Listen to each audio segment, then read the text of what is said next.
Imagine an asset that you have purchased, say a tradable bond, bought at par for $1,000.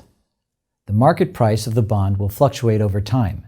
As long as you keep the bond, you will likely experience unrealized holding gains or losses. Suppose that the market price increased to $1,015 by the end of the recording period. Interest rates went down, so prices went up. The holding gain, $15, is unrealized because you did not sell the bond. However, we still record this gain in the GFS. Now suppose that during the next period, you sold the bond for a loss. Say you sold it for $987 because interest rates rose. In this case, we would record a realized holding loss in the second period of negative $28.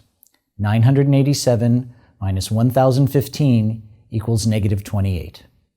Recall that the opening balance in the second period was equal to $1,015.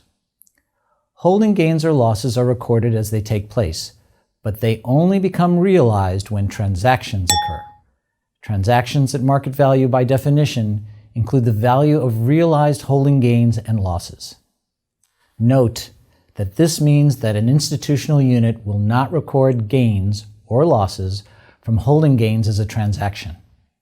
Thus, price changes are not recorded as revenue or expense, only as an other economic flow.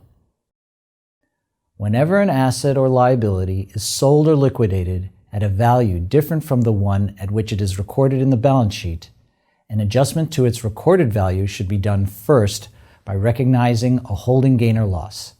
The transaction would then be recorded at the adjusted value.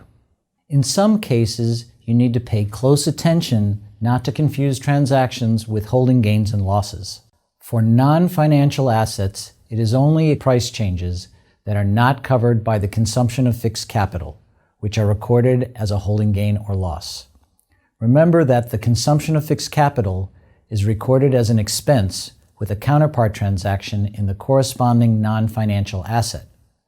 For financial assets, discounts and premia on debt securities affect interest accrual, which is recorded as a transaction under those debt securities with the counterpart in interest expense.